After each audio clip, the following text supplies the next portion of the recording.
Me llamo Tanya y durante 32 años viví a la sombra de mi hermana Audrey. No importaba cuánto me esforzara o lo que lograra, para mis papás siempre fui la hija de menos valor.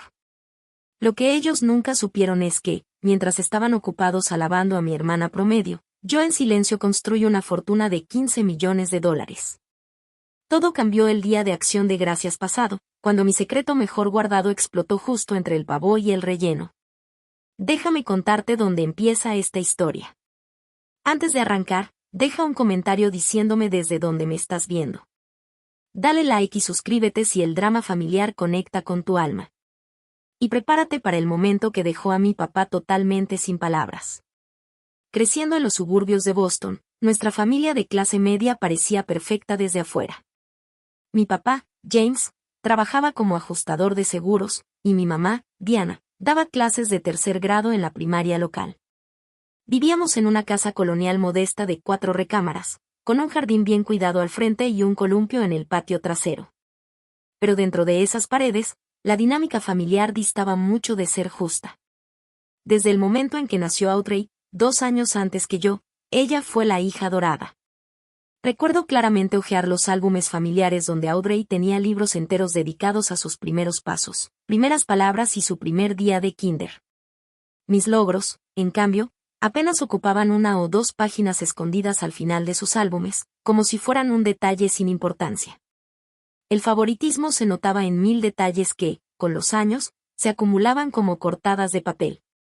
Cuando Audrey empezó clases de baile a los 6 años, mis papás iban a cada recital, sentados en primera fila con flores y tomando decenas de fotos. Nuestra sala se convirtió en un altar a su danza, llena de trofeos y fotos suyas en exhibición. El verano en que yo gané la Feria Estatal de Ciencias, a los 12, se saltaron la ceremonia porque Audrey tenía una competencia de baile ese mismo día. Mi diploma terminó guardado en un cajón de mi recámara. Las mañanas de Navidad contaban la misma historia. Audrey recibía regalos caros, exactamente los que había pedido, mientras que a mí me daban cosas prácticas o genéricas, sin mucho detalle. Hubo un año que se me quedó grabado. Audrey, de 14 años, recibió un hermoso collar de oro blanco con un dije de zafiro que combinaba con sus ojos. Yo recibí un set de libros educativos sobre científicos famosos. No es que no me gustara la ciencia, pero el mensaje era claro: Audrey merecía cosas bellas y yo debía conformarme con ser práctica. Incluso la manera en que nos disciplinaban era muy distinta. Cuando Audrey rompía el horario o mentía sobre dónde había estado, mis papás la sentaban a platicar suavemente sobre tomar mejores decisiones. Si yo cometía la misma falta, me castigaban de inmediato, con trabajos extras como parte del castigo. La doble moral era tan obvia que hasta los vecinos la comentaban. Nuestras recámaras también reflejaban la diferencia. El cuarto de Audrey lo redecoraban cada pocos años para adaptarlo a sus nuevos gustos, primero bailarinas, luego estrellas pop. Y después un espacio de adolescente sofisticada con tocador y asiento acolchonado junto a la ventana. El mío conservaba las mismas paredes amarillo pálido y los muebles básicos desde primaria hasta la prepa.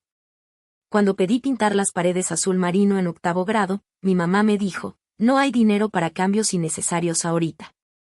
2 semanas después sorprendieron a Audrey con una remodelación completa de su cuarto. Pronto entendí que la única forma de recibir atención era a través de logros académicos. Mientras Audrey sacaba sólidos 8 y destacaba en lo social, yo me exigía puro 10. Me metí a todos los clubes académicos, entré a competencias y me desvelaba estudiando. Mis papás respondían con un qué bien distraído o comentarios como: está bonito, pero no quieres intentar algo divertido como tu hermana. Esa constante indiferencia hacia mis logros pudo haberme quebrado, pero en lugar de eso forjó algo diferente en mí, una independencia feroz. A los 13 dejé de buscar su aprobación. Me volví autosuficiente, aprendí a cocinar, a organizar mi propio horario y a conseguirme transporte para ir a mis competencias académicas. Mientras tanto, Audrey seguía dependiendo de mis papás para todo, desde la lavandería hasta la tarea, incluso ya bien entrada la prepa. La única persona que realmente me veía era mi abuela Elizabeth, la mamá de mi papá. La abuela Liz era una mujer fuerte, sin rodeos, que había trabajado como contadora en una época en la que pocas mujeres tenían carrera. En mis visitas semanales a su casa, me hacía preguntas detalladas sobre mis intereses académicos y escuchaba con total atención mis respuestas. Tenía 15 años cuando la abuela Liz empezó a enseñarme sobre el dinero. Una tarde, mientras horneábamos galletas en su cocina, me preguntó si sabía lo que era el interés compuesto. Al ver que negaba con la cabeza, sacó un cuaderno y me mostró cómo el dinero podía crecer con el tiempo. Ese día me cambió la vida. En los siguientes 3 años, me enseñó todo lo que sabía sobre invertir, ahorrar y generar riqueza, lecciones que mis padres nunca se molestaron en compartir con ninguna de sus hijas. Tu hermana tal vez se lleve toda la atención ahora y me dijo una vez, pero tú eres la que tiene la mente para el éxito. Recuerda, la verdadera riqueza no es presumida. La gente más rica en un cuarto rara vez es la que lo está mostrando. Mi graduación de la prepa debería haber sido un día de triunfo. Fui la mejor alumna, obtuve una beca completa para la Universidad Estatal y me aceptaron en su prestigioso programa de negocios. Al dar mi discurso desde el podio, vi a mi familia entre el público.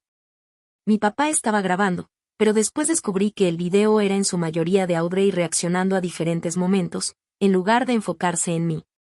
En mi fiesta de graduación, mis papás pasaron casi todo el tiempo platicándole a los parientes sobre la admisión de Audrey a una universidad privada carísima, a pesar de sus calificaciones mediocres. Mis logros apenas los mencionaron de pasada. Qué bueno que Tania consiguió esa beca. Siempre fue tan práctica. Esa noche me hice una promesa. Algún día construiría una vida tan exitosa que sería imposible ignorarla. Aunque, para cuando lo lograra, no estaba segura de si todavía querría su reconocimiento. Mientras Audrey se fue a Westfield University, una universidad privada de más de $40,000 al año, yo entré a la estatal con mi beca completa. El contraste en el apoyo que recibimos fue brutal. A Audrey la ayudaron a amueblar su dormitorio con todo nuevo, sábanas coordinadas, mini refrigerador y la laptop más moderna. Manejaron 6 horas para instalarla y se quedaron el fin de semana para asegurarse de que estuviera bien acomodada. El día que me tocó mudarme a la universidad, mi papá me dejó con 2 maletas y una caja de cosas de segunda mano. Siempre has sido independiente, seguro te las arreglas. Llama solo si de plano lo necesitas, me dijo antes de subirse al carro de nuevo. En menos de 20 minutos ya iba de regreso para ayudar a mi mamá a preparar un paquete de cuidados para Audrey, que llevaba apenas 2 semanas fuera y ya se sentía nostálgica. Ese primer semestre, cada vez que llamaba a casa, mis papás estaban distraídos, ansiosos por contarme de la vida social de Audrey y de cómo se estaba adaptando. Cuando les mencioné que tenía promedio de 10 después de los parciales, mi mamá solo respondió, «Qué lindo, hija, ¿ya te conté que a Audrey la invitaron a la mejor hermandad de la universidad?» Las diferencias económicas se hicieron todavía más claras conforme avanzaba la carrera. Mis papás no aportaron nada a mi educación, recordándome siempre que ya tenía beca. En cambio, no solo pagaban la colegiatura completa de Audrey, también le daban una mensualidad para sus gastos. Yo trabajaba en 3 empleos para cubrir mi manutención, turnos matutinos en la cafetería del campus, fines de semana en la biblioteca y dando tutorías de economía y finanzas. Aún con la agenda llena, mantenía calificaciones perfectas y empezaba a destacar en mis clases de negocios. En segundo año, el profesor Lambert, que daba análisis financiero, me pidió quedarme después de clase un día. Señorita Warren, me dijo recargado en su escritorio, llevo 25 años enseñando y rara vez veo la aptitud para los mercados financieros que usted tiene. ¿Ha pensado a dónde quiere llevar ese talento? Esa conversación marcó un antes y un después. El profesor Lambert se convirtió en el mentor que siempre necesité, presentándome contactos de la industria y recomendándome para prácticas competitivas.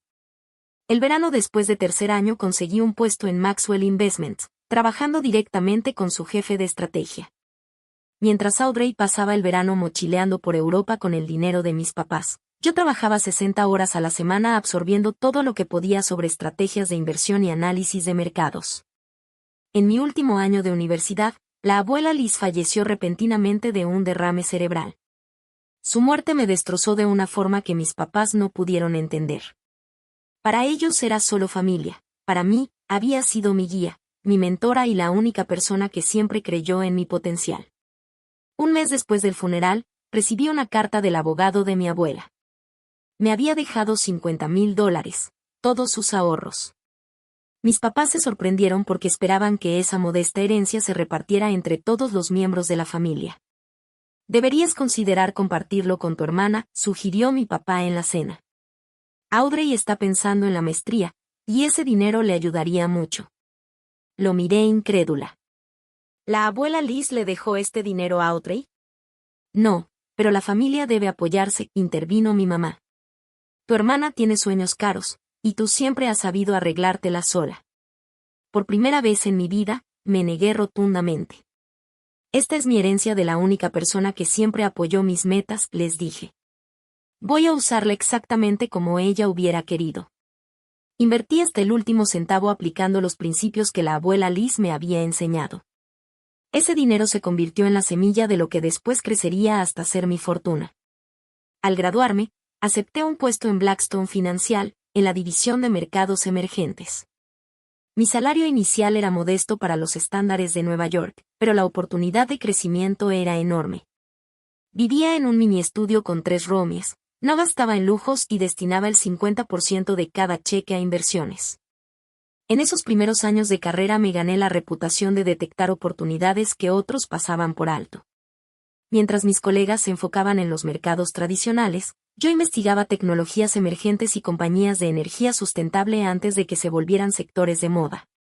A los 26 ya había ahorrado lo suficiente para tomar un riesgo calculado. Dejé Blackstone y fundé mi propia firma de inversiones, TWW Strategic Partners. El nombre era neutro a propósito, sin dejar ver que una mujer joven estaba al mando. Me enfoqué en un nicho específico, identificar empresas subvaloradas con tecnologías innovadoras y liderazgo femenino fuerte. Mi primer gran golpe llegó cuando invertí de lleno en una startup biotecnológica dirigida por una mujer que había desarrollado una herramienta de diagnóstico revolucionaria. Al año siguiente, la compañía fue adquirida y mi inversión inicial se multiplicó por 10. Para mis 27 años, mi patrimonio neto había superado el $1.000.000, aunque nadie en mi familia tenía idea. Me mudé a un departamento cómodo aunque nada ostentoso en Nueva York, y limité mi contacto con ellos a visitas en las fiestas y llamadas ocasionales. En esas interacciones, mis papás seguían con el mismo patrón de siempre. Audrey, que había brincado de un trabajo de marketing a otro ganando un sueldo totalmente promedio, era alabada sin parar por su creatividad y sus contactos sociales. Mi carrera apenas era mencionada, y cuando lo era, mi mamá decía cosas como, qué bueno que encontraste un trabajo estable, aunque suena bastante aburrido. En las reuniones familiares, los parientes le hacían preguntas detalladas a Audrey sobre su vida, mientras a mí solo me preguntaban lo típico, si estaba saliendo con alguien. Cuando intentaba mencionar que mi empresa iba bien, la conversación se desviaba enseguida hacia Audrey, que emocionada contaba de su viaje a Bali, un viaje que, por cierto, mis papás le estaban financiando parcialmente. Aunque ya tenía 30 años.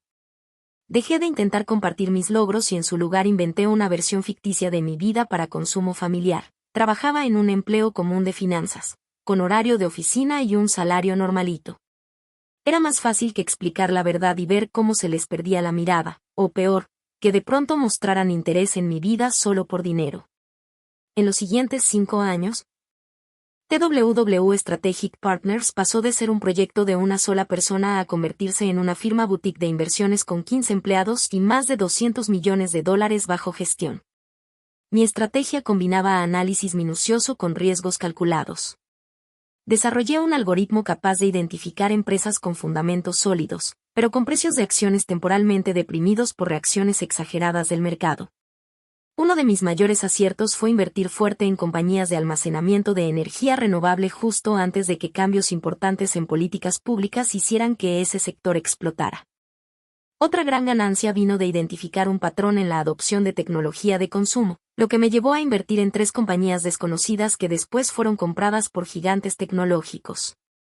Para cuando cumplí 30 años, mi patrimonio personal ya alcanzaba los $5 millones. A los 32, esa cifra se había triplicado a 15 millones, colocándome firmemente en el 1% más rico de los estadounidenses de mi edad.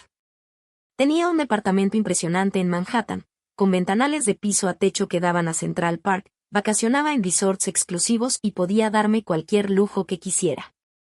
No es que gastara de manera ostentosa, las lecciones de mi abuela sobre la riqueza discreta siempre se me quedaron grabadas. Sin embargo, para mi familia yo seguía siendo Tania, la que trabaja en finanzas. Mantenía con mucho cuidado esa ficción con distintas estrategias. Tenía un teléfono separado solo para las llamadas familiares. Nunca publicaba nada de mis logros en redes sociales. Cuando visitaba a mis papás, rentaba un Toyota en vez de manejar mi Tesla. Usaba ropa sencilla sin marcas de diseñador, me recogía el cabello en una coleta y me maquillaba apenas, reforzando la imagen de alguien enfocada en trabajar, no en presumir. Había varias razones para sostener esa mentira. Primero, temía que si mis papás se enteraban de mi riqueza, me pedirían dinero de inmediato, no para ellos, sino para Audrey. Durante toda nuestra vida adulta, la habían seguido apoyando económicamente, desde pagarle depósitos de departamentos hasta rescatarla cuando se endeudaba con las tarjetas. Segundo, y quizá más importante, no quería que de repente me valoraran solo por mi dinero después de haberme ignorado toda la vida. ¿Qué significaría de nuestra relación que el éxito financiero fuera lo único que, al fin, me ganara su atención? La idea me enfermaba. Y, por último, los años de abandono emocional me habían hecho muy protectora con mis logros. Mi éxito era solo mío, construido sin su ayuda ni su aliento.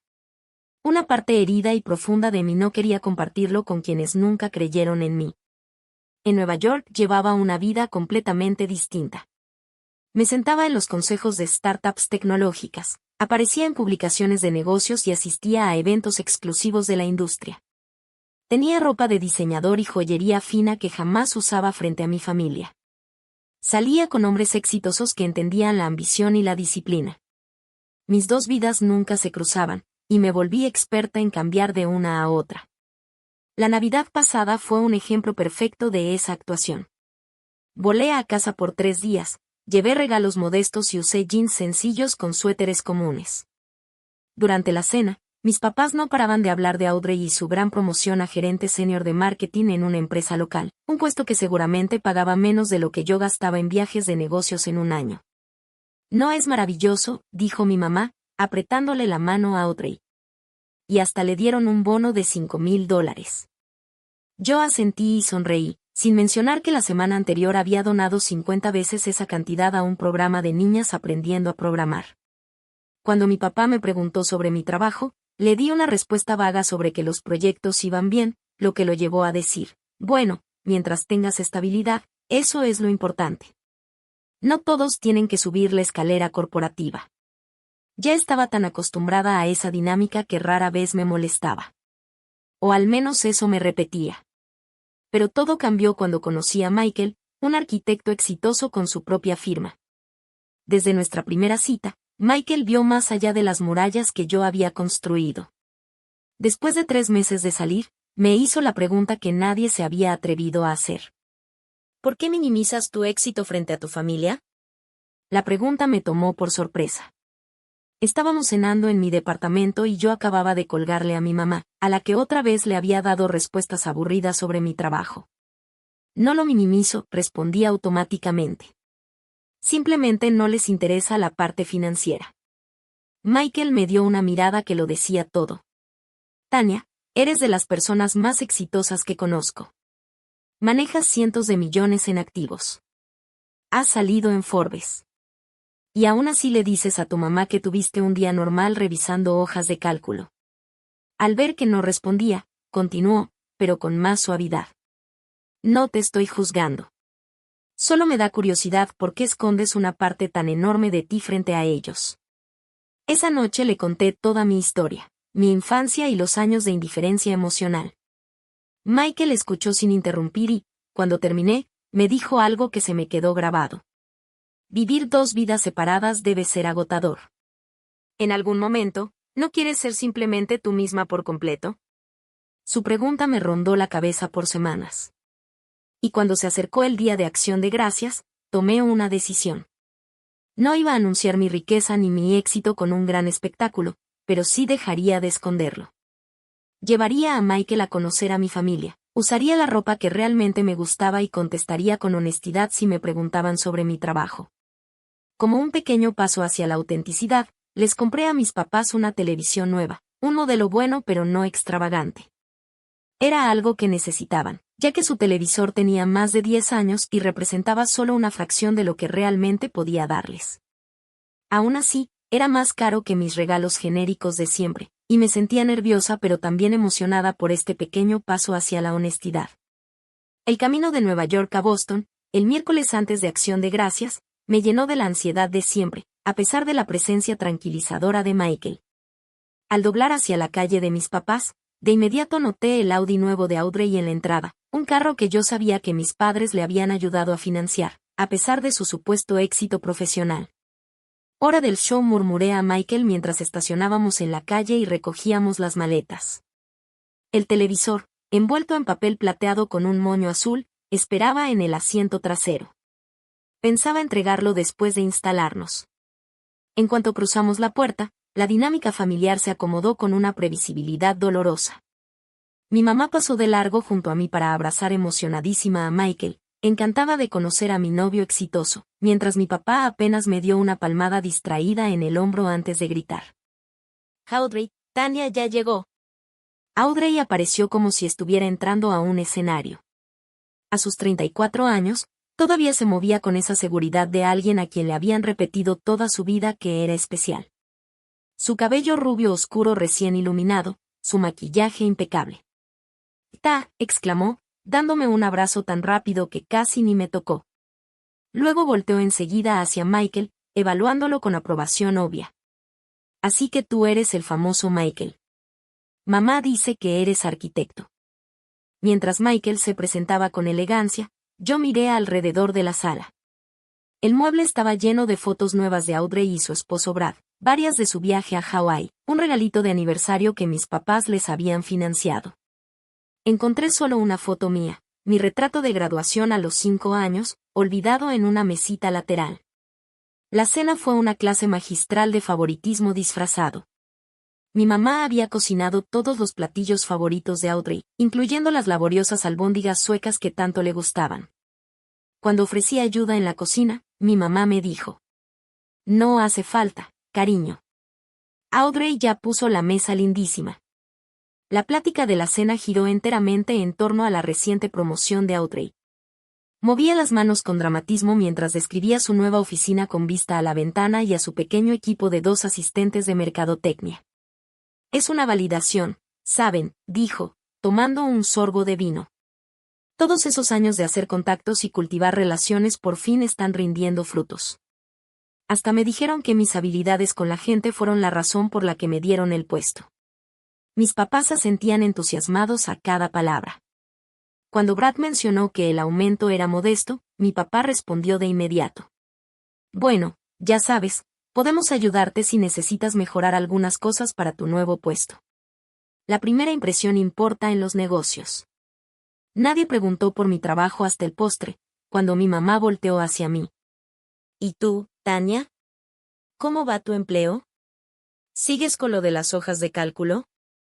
Antes de que pudiera contestar, Audrey se adelantó riendo. Ni sabría qué hacer con una promoción de todos modos. ¿Se acuerdan cómo siempre odiaba ser el centro de atención? Ella es más feliz escondida detrás de un escritorio. Esa noche descubrí que Michael y yo habíamos sido asignados al cuartito de visitas con el viejo sofá cama lleno de bultos, mientras Audrey y Brad ocupaban la suite principal con cama queen y baño privado. Cuando se lo mencioné a mi mamá, de verdad parecía confundida por mi incomodidad. «Audrey y Brad están acostumbrados a cierto nivel de vida», explicó. «Y ya sabes que tu hermana tiene problemas de espalda. Además, tú nunca has sido tan exigente con el alojamiento». Esa noche, mientras Michael y yo intentábamos acomodarnos en el sofá cama casi desbaratado, él me susurró: «¿Siempre son así?». «De hecho, se están portando mejor porque estás aquí», le respondí, medio en broma. La mañana siguiente, día de Acción de Gracias, escuché una conversación que me confirmó que nada había cambiado, sin importar mi éxito como adulta. Iba bajando por el pasillo cuando oí que mencionaban mi nombre en la cocina. Me detuve, fuera de su vista. «Simplemente no entiendo por qué Tania no ha avanzado más en su carrera», decía mi mamá. «Siempre fue tan buena para las matemáticas y esas cosas analíticas». Hay personas que simplemente no tienen ambición, respondió mi papá. Ella siempre se conformó con menos, no como Audrey, que siempre busca más. Oí a Audrey suspirar dramáticamente. A veces me da lástima. Y ahora trae a este hombre tan exitoso. Lo busqué en Google, ¿saben? Su despacho de arquitectura hace proyectos enormes. Le doy 6 meses antes de que él se dé cuenta de que ella no está a su nivel. Me quedé congelada. Sus palabras cortaban más de lo que deberían, considerando cuántas veces había escuchado lo mismo.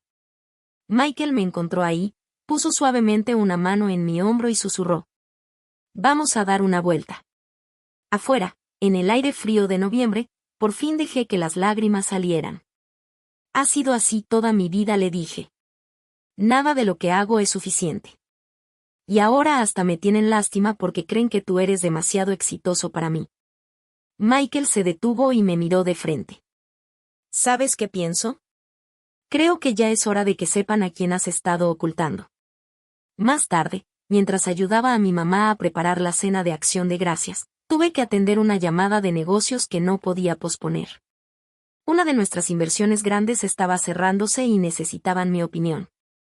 Salí al patio para tener privacidad, hablando con seguridad de cifras millonarias y ajustes de estrategia. No me di cuenta de que Audrey me había seguido hasta que colgué y la vi parada junto a la puerta trasera, con cara de sospecha. ¿Quién era?, preguntó. Sonaba bastante intenso para alguien que solo hace capturas de datos o lo que sea. Nada, cosas de trabajo, respondí, intentando pasar junto a ella hacia la casa. Me bloqueó el paso. ¿Desde cuándo los analistas de datos hablan de portafolios de inversión y rendimientos de 7 cifras? ¿Qué trabajo tienes en realidad? Antes de que pudiera inventar algo, mi mamá nos llamó a ambas para poner la mesa. Audrey me lanzó una mirada calculadora antes de darse la vuelta, pero supe que el tema no había terminado. Mi narrativa cuidadosamente construida empezaba a desmoronarse, y me sentía aterrada y, a la vez, extrañamente aliviada. El hilo final se rompió cuando, en una plática casual con Brad, Michael mencionó nuestro próximo viaje a Tokio. Tania tiene un cliente nuevo allá, explicó. Pero vamos a aprovechar para conocer la ciudad. Ella va varias veces al año por trabajo. Vi cómo Audrey alzaba la cabeza de golpe desde el otro extremo de la sala, con los ojos entrecerrados procesando esa información que contradecía todo lo que les había dicho sobre mi supuesta carrera modesta. Al dirigirnos al comedor, la tensión se sentía como una tormenta en el horizonte. El cuarto estaba decorado como de película navideña. Mi mamá había puesto su mejor mantel, el bordado con hojas otoñales que mi abuela le había regalado, y la vajilla fina reservada para ocasiones especiales.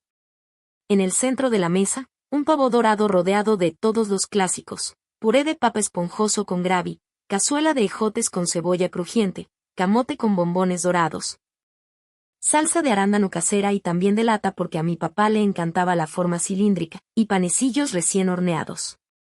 Nos sentamos, mi papá en la cabecera, mi mamá en el extremo opuesto, las parejas a los lados. Mi papá dio una oración breve agradeciendo a Dios por la familia y la abundancia, palabras que me sonaron proféticas considerando lo que estaba por pasar. Los primeros 15 minutos fluyeron tranquilos, comentarios sobre lo jugoso del pavo, recuerdos de otros días de gracias. Mi mamá concentraba sus preguntas en Audrey y Brad, sobre la remodelación de su cocina y si ya pensaban en tener hijos.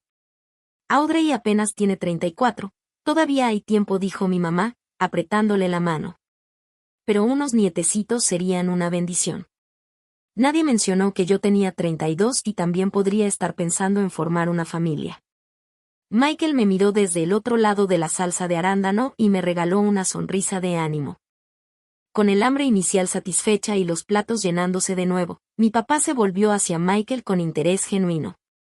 Cuéntanos más de tu despacho de arquitectura. Vi tu página web, está impresionante. ¿Qué tipo de proyectos suelen manejar? Mientras Michael describía la reciente renovación de un museo, me escabullí para traer el televisor envuelto del coche. Lo dejé recargado contra la pared y regresé a la mesa. ¿Y eso?, preguntó mi mamá al notar el paquete. Nada, un detallito para ustedes, dije, intentando sonar casual. Un regalo adelantado de Navidad, pensé que les serviría para ver los partidos. Cuando la cena terminó, acerqué el paquete. Mis papás se veían sorprendidos. Mis regalos normalmente eran cosas prácticas y baratas, como libros o utensilios de cocina de menos de $50. Mi papá rompió el papel para revelar una televisión inteligente de 55 pulgadas. No era el modelo más caro, pero sí una mejora enorme comparada con su aparato viejo. Sus cejas se arquearon al leer las especificaciones en la caja. Tania, esto es demasiado, dijo mi mamá, confundida. Seguro costó una fortuna. Estaba en oferta, mentí, por reflejo. Pero luego me corregí. En realidad no, lo quería comprarles. ¿Cómo puedes pagar algo así?, preguntó mi papá, con un tono entre preocupado y sospechoso. Estos aparatos cuestan más de $1000. Me va bien en el trabajo, respondí con cuidado. Audrey, que examinaba la caja con ojos entrecerrados, sacó su celular. El número de modelo estaba visible, y sentí un vacío en el estómago al darme cuenta de lo que hacía. 1500, anunció tras una búsqueda rápida. Tania, eso es más que la renta de un mes para mucha gente. ¿Desde cuándo puedes darte lujos así con un sueldo de analista de nivel medio? Sentí la mano de Michael en mi rodilla, apoyándome en silencio. Tomé aire y decidí probar con la verdad, aunque fuera poco a poco. La verdad es que me ha ido bastante bien en el trabajo, comencé. Mi empresa ha crecido mucho en los últimos años y ahora estoy en un puesto de liderazgo. ¿Liderazgo?, bufó Audrey. El año pasado dijiste que seguías en el mismo empleo con el que empezaste. Simplifiqué las cosas, admití. La verdad es que tengo mi propia firma de inversiones. Y nos ha ido muy bien. Un silencio confundido cayó sobre la mesa. Mi papá me miraba como si hubiera empezado a hablar en otro idioma. Mi mamá volteó hacia Audrey, como buscando que ella interpretara la información. ¿De qué estás hablando?, exigió Audrey. Nunca has mencionado tener una empresa. Mientras esa incómoda conversación se desarrollaba, los pulgares de Audrey no paraban en su celular. Me di cuenta de que me estaba googleando. Y, a diferencia de otros años, esta vez no me había molestado en pedir a las publicaciones profesionales que usaran mi segundo nombre o evitaran fotos en mis perfiles recientes. El color se le borró de la cara a Audrey cuando vio la pantalla. De repente, en un movimiento que hizo brincar a todos, azotó el teléfono en la mesa y se puso de pie. Tania Warren, CEO de TWW Strategic Partners, leyó en voz alta, elevando el tono con cada palabra. Una firma boutique de inversiones que maneja más de $200 millones en activos. Saliste en Forbes 30 Under 30 en la edición de finanzas, y el año pasado te nombraron una de las mujeres más influyentes en los negocios de Nueva York. Levantó la mirada del celular, con la cara retorcida entre incredulidad y rabia creciente. ¿Todos estos años y qué? ¿Eras rica en secreto mientras nosotros apenas alcanzábamos para pagar la hipoteca? Yo tuve que rogarle a mis papás que nos ayudaran con el préstamo del coche. Me mantuve calmada aunque el corazón me latía con fuerza. No es exactamente un secreto. Simplemente no era algo de lo que hablara con la familia. No era algo de lo que hablabas, gritó casi Audrey. Nos dejaste pensar que eras una oficinista cualquiera cuando en realidad vales. Revisó de nuevo el celular y abrió los ojos todavía más. Dios mío. $15 millones. El comedor quedó en silencio absoluto. Mi papá se quedó congelado, con el tenedor a medio camino de su boca, sin poder articular palabra. Mi mamá hizo un ruidito ahogado y agarró su vaso de agua con la mano temblorosa. 15 millones, repitió Audrey, ahora en un susurro peligroso. Todos estos años, papá y mamá ayudándome, y tú sentada sobre una fortuna. ¿Qué tan egoísta puedes ser? La injusticia de esa acusación por fin rompió mi compostura. Egoísta, repliqué con voz firme, aunque intensa. ¿Yo he sido egoísta? Y sí, egoísta, estaba desbordada, caminando alrededor de la mesa. ¿Sabes lo que hubiéramos podido hacer con ese dinero? Brad y yo llevamos años queriendo comprar casa. Mamá y papá tuvieron que usar parte de su retiro para ayudarnos con gastos básicos, y tú nada más acumulando millones. Mis papás seguían en shock, incapaces de detener a su hija adorada mientras seguía con su arrebato. ¿Cuánto tienes en realidad?, exigió Audrey. Son 15 millones o más. ¿Y nunca ofreciste ayudar a tu familia? ¿Qué clase de persona hace eso? Michael intentó hablar, pero puse mi mano sobre su brazo. Esta era mi batalla. ¿Qué clase de persona soy?, repetí, poniéndome de pie lentamente. Te lo voy a decir, Audrey. Soy la persona que fue ignorada toda su vida por su propia familia. Me giré hacia mis papás, que ahora mostraban una expresión incómoda de realización. Soy la hija cuyos logros académicos fueron ignorados mientras sus recitales de baile eran tratados como producciones de Broadway. Soy la hermana que recibía ropa usada mientras tú tenías marcas de diseñador, la que recibía libros de texto en Navidad mientras tú recibías joyas. Soy la hija que trabajó en 3 empleos en la universidad mientras a ti te pagaban la matrícula completa y te daban dinero extra. Soy la hija cuya ceremonia de graduación apenas miraron porque estaban demasiado ocupados filmando tus reacciones.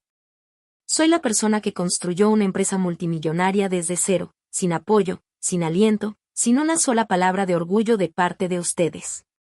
Brad bajó la mirada a su plato, claramente avergonzado. Mi mamá tenía lágrimas corriendo por su rostro. Mi papá seguía callado, con la boca entreabierta como si las palabras se le hubieran atorado en la garganta. Y ahora dije con voz firme, pese a la emoción que me recorría, ahora que descubrieron que tengo dinero, de repente sí soy interesante. De repente sí soy lo bastante importante para que me reconozcan. ¿Qué dice eso de nuestra familia? Audrey se quedó atónita por un momento, pero se recuperó rápido. Esto no se trata de celos infantiles, Tania soltó con dureza. Se trata de la obligación básica con la familia. Nos lo debes. No le debo nada a nadie, respondí. El dinero que tengo lo gané con mi propio esfuerzo y decisiones estratégicas. Así como la atención que recibiste toda la vida, fue algo que nunca tuviste que ganarte. Simplemente te la dieron. Eso es completamente distinto. Eso no es lo mismo, gritó Audrey, con la cara roja de coraje. Mamá y papá solo estaban siendo papás. Claro que estaban orgullosos de mí, pero el dinero de verdad, ese se comparte con la familia. Como tú compartiste la atención y el cariño de nuestros papás conmigo, pregunté en voz baja. Mi mamá por fin encontró las palabras. Tania, nunca quisimos que sintieras que te queríamos menos, dijo débilmente. Solo pensamos que Audrey necesitaba más apoyo. Tú siempre fuiste tan capaz, tan independiente. Fui independiente porque tuve que serlo, respondí.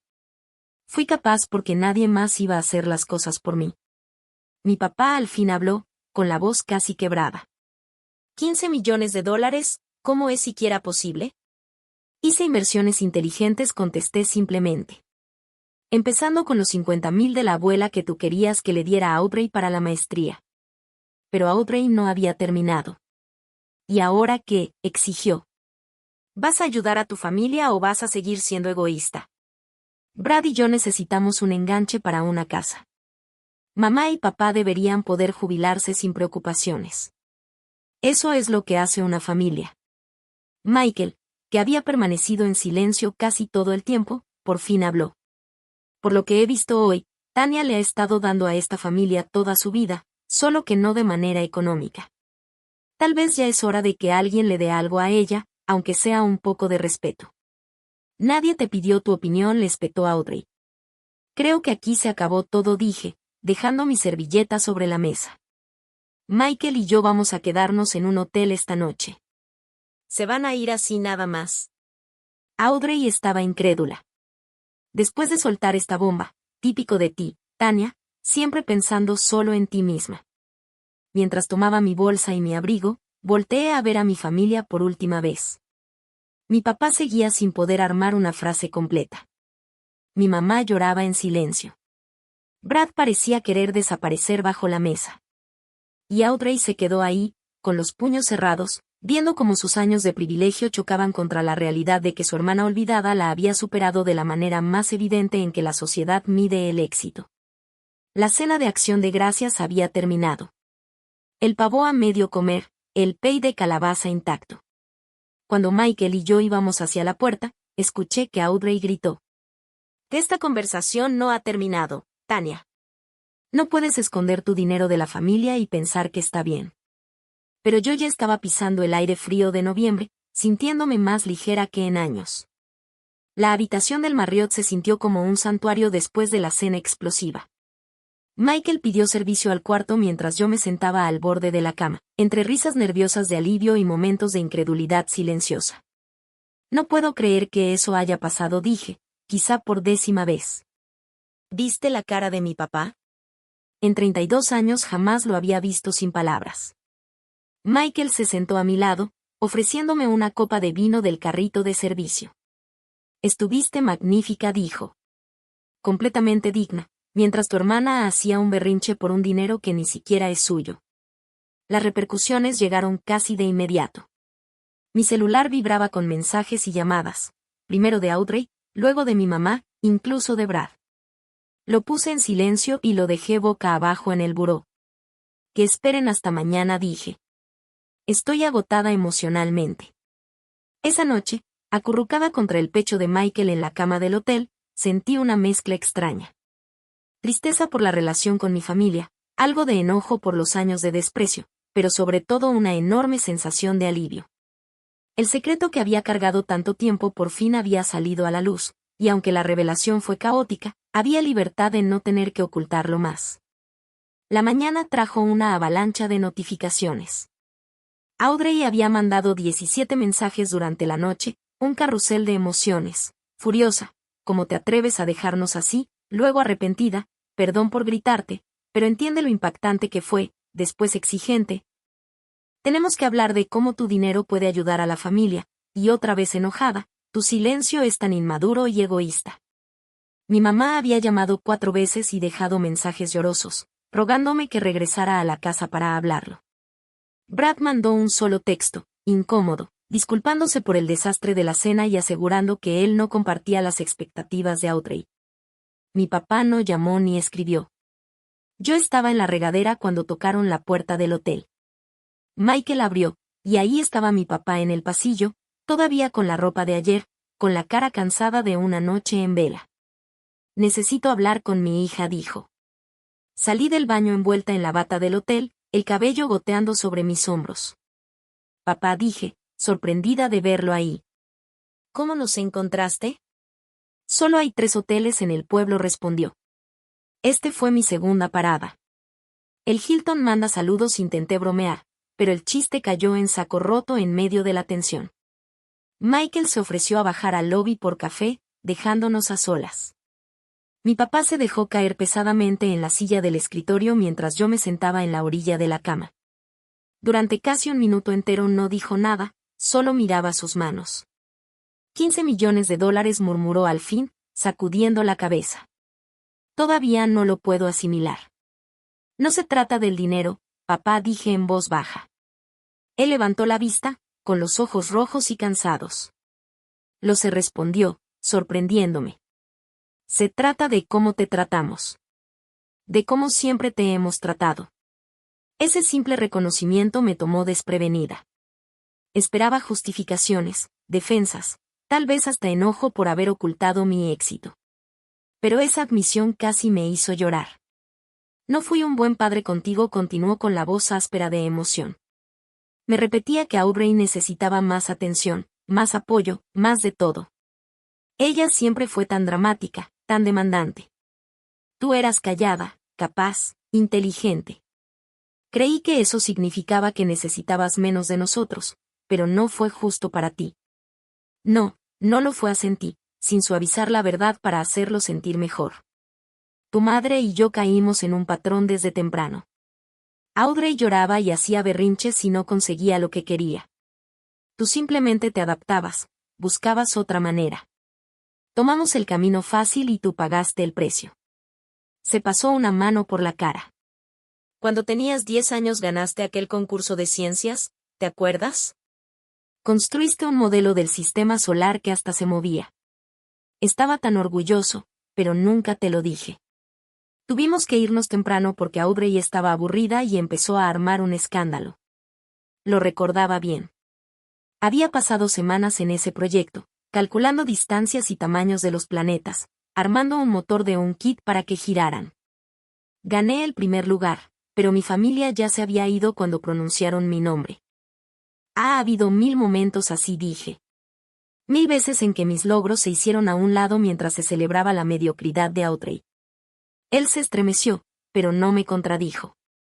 Tienes razón. Y ahora que lograste más de lo que jamás imaginamos, nos lo perdimos. Nos perdimos todo tu camino. ¿Y habría importado si no hubiera tenido éxito?, pregunté. Si solo fuera una analista común con un sueldo decente, ¿estaríamos teniendo esta plática?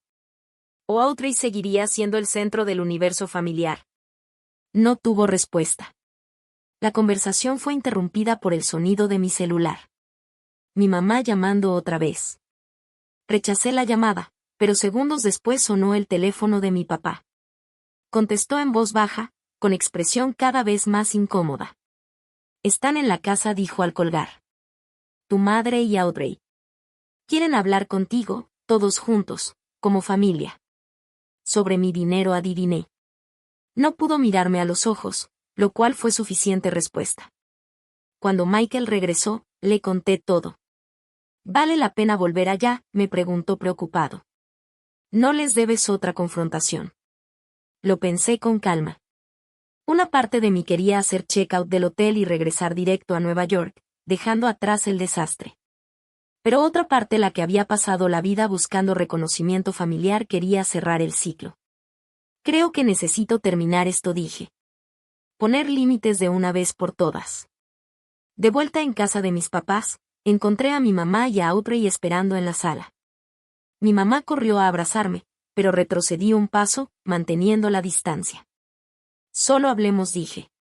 Audrey tenía los ojos hinchados y el maquillaje corrido, señal de que había llorado, pero la dureza en su mandíbula dejaba claro que no estaba lista para aceptar la situación. Quiero disculparme por cómo reaccioné ayer, empezó, con la voz controlada. Fue un shock descubrir que mi hermana es millonaria en secreto mientras nosotros hemos batallado. He visto cómo recibes apoyo familiar toda tu vida adulta, repliqué. Colegiatura, ayuda con la renta, pagos de coche, vacaciones. Incluso ahora, a tus 34 años, sigues esperando que mis papás subsidien tu estilo de vida. Yo jamás pedí ni recibí un centavo. Eso es diferente, insistió. Ellos me ofrecieron esa ayuda porque me quieren. ¿Y porque yo no la necesité, no merezco el mismo cariño?, pregunté. Mi mamá intervino con tono suplicante. Las queremos igual a las dos, Tania. Solo lo demostramos de manera distinta.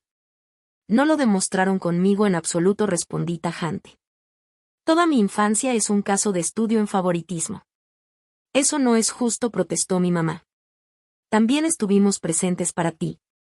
Entonces dime una sola vez que celebraron mis logros con el mismo entusiasmo que un recital de Audrey Rete. Una sola vez que pusieron mis necesidades antes que las suyas. El silencio lo decía todo. Audrey, frustrada por el rumbo de la conversación, fue directo a lo que en verdad le importaba. Mira, lo que pasó ya pasó. Ahora somos adultas. La pregunta es, ¿qué vas a hacer para ayudar a tu familia ahora que sabemos que puedes? El tono de derecho con el que lo dijo me dejó helada. Nada, respondí simplemente. Nada, repitió, incrédula. ¿Tienes 15 millones de dólares y no vas a hacer nada por tu familia?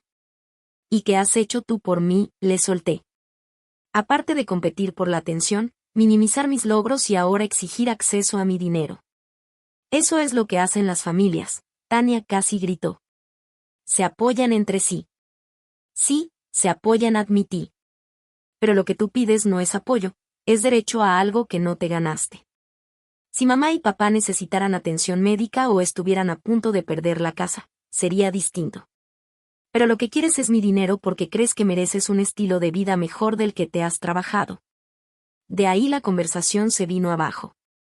Audrey se puso cada vez más hostil, alternando entre chantajes emocionales, exigencias directas y hasta amenazas de cortarme de la familia si no compartía mi riqueza. Mi madre lloraba y rogaba por paz, sin nunca enfrentar el problema de fondo. Mi papá guardaba silencio, a veces intentando mediar, pero la mayor parte del tiempo con cara de derrota. Después de una hora de discusiones circulares que no llevaron a nada, Michael y yo recogimos nuestras cosas y nos preparamos para irnos. Al llegar a la puerta, mi papá nos siguió hasta el coche.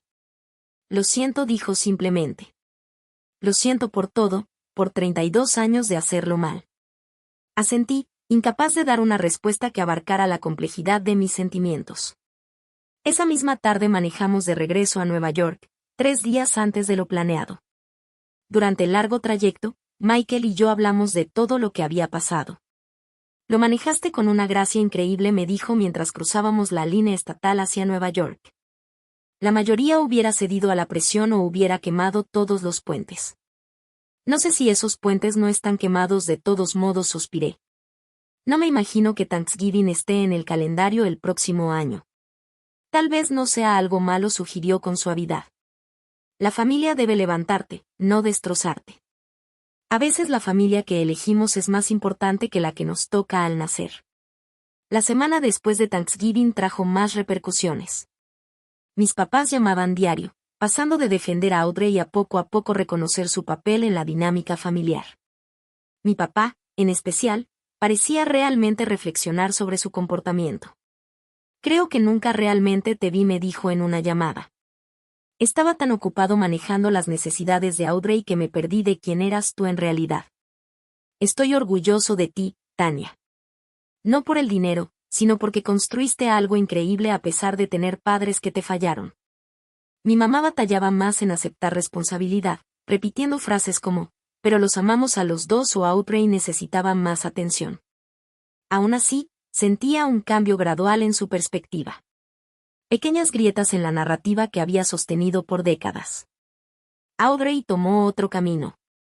Después de varios días de mensajes llenos de enojo que nunca respondí, empezó a contactar a la familia extendida. Compartiendo una versión distorsionada de los hechos donde yo quedaba como la hermana avara y egoísta que se negó a ayudar a su familia. Primos y tías con quienes casi no hablaba me mandaron mensajes expresando decepción por mi supuesto materialismo. Nunca te he pedido dinero antes, me escribió mi prima Stephanie, a quien no veía desde hacía 5 años, pero mi hijo quiere ir a un campamento de fútbol este verano. Y ya que obviamente tienes de sobra. Borré los mensajes sin responder. La gente que realmente me conocía entendió la situación. Los que solo se acercaron cuando había dinero de por medio confirmaron exactamente por qué había mantenido mi éxito en secreto tanto tiempo. 6 meses después del colapso en Thanksgiving, la primavera trajo nuevo crecimiento, tanto en la naturaleza como en mi vida personal. El impacto inmediato había sido doloroso, pero la honestidad forzada al final abrió espacio para sanar, aunque esa sanación no se viera como alguna vez lo había imaginado. Comencé a ver a la doctora Elizabeth Harrison, una terapeuta especializada en trauma familiar, que me ayudó a procesar las emociones complejas sobre mi infancia y la confrontación reciente. Tu éxito detonó un sistema familiar basado en roles muy marcados, me explicó en una sesión. A ti te asignaron el papel de la hija autosuficiente e ignorada. A Audrey, el de la hija necesitada y celebrada. Tus padres eran los proveedores que enfocaban sus recursos donde creían que había más demanda. Cuando revelaste tu éxito, rompiste esos roles y desestabilizaste todo el sistema. Gracias a la terapia entendí que, aunque no podía cambiar mi pasado ni el comportamiento de mi familia, sí podía fijar límites claros de aquí en adelante. Redacté un correo a toda la familia dejando establecidos esos límites. No hablaría de mis finanzas. No financiaría el estilo de vida de Audrey y solo asistiría a reuniones familiares donde mis logros y mi persona fueran respetados al mismo nivel que los de mi hermana. La reacción fue variada. Audrey prácticamente cortó contacto, enviando un último mensaje hiriente donde me acusaba de destruir a la familia con mi egoísmo. Bloqueé su número ese mismo día, una decisión que me trajo un alivio inmediato. Mi relación con mis papás se transformó en algo más limitado, pero también más honesto. Hablábamos por teléfono cada par de semanas, con cuidado, evitando los temas que podían detonar los viejos patrones. Mi papá hacía esfuerzos genuinos por mostrar interés en mi vida y en mi trabajo, haciéndome preguntas con sentido sobre mi empresa y reconociendo mi experiencia. La verdad, no entendía lo que estabas construyendo, me dijo en una llamada. Solo asumí que cuando decías finanzas era algún puesto de nivel básico, llenando papeles. Perdón por nunca haberte pedido detalles. A mi mamá le costaba más adaptarse. Seguía mencionando a Audrey, lamentando con frecuencia la ruptura entre nosotras y, de vez en cuando, sugiriendo que un regalito económico de mi parte podría ayudar a sanar la relación. Mamá, le dije con firmeza en una de esas conversaciones. Mi relación con Audrey se rompió mucho antes de que el dinero entrara en la ecuación. No voy a usar mis recursos para comprar una hermandad falsa. Después de pensarlo mucho, si tomé una decisión financiera respecto a la familia, establecí un fideicomiso educativo para los hijos de Audrey, mis sobrinos, que cubriría sus gastos universitarios cuando llegara el momento. El fondo estaba estructurado de manera que solo pudiera usarse para educación, sin posibilidad de que Audrey lo tocara para otras cosas. Cuando le conté a mis papás sobre el fideicomiso, mi papá expresó un agradecimiento sincero. Eso es increíblemente generoso, Tania, especialmente después de todo lo que ha pasado, me dijo. Amo a esos niños, respondí simplemente. Su futuro no debe estar limitado por los conflictos de los adultos. Mi relación con Michael se profundizó durante todo este periodo de caos familiar. Él me había visto en mis momentos más vulnerables y también en los más fuertes, presenciando tanto las heridas de mi infancia como la fortaleza que desarrollé a partir de ellas. 6 meses después de Thanksgiving, me propuso matrimonio durante un viaje de fin de semana a los Berkshires, con un anillo vintage de esmeralda que no pudo haber sido más perfecto, aunque yo misma lo hubiera diseñado. ¿Crees que algún día tendremos hijos?, me preguntó esa noche, mientras yo descansaba mi cabeza en su pecho y el nuevo anillo brillaba bajo la luz de luna que entraba por la ventana. Creo que sí, contesté, sorprendida de cuánto deseaba ese futuro con él. Pero lo haremos mejor que mis papás. Amaremos a cada hijo exactamente por quien es, no por quien nos necesite más. En muchos sentidos, la sanación más profunda llegó al construir lo que Michael llamaba mi familia elegida.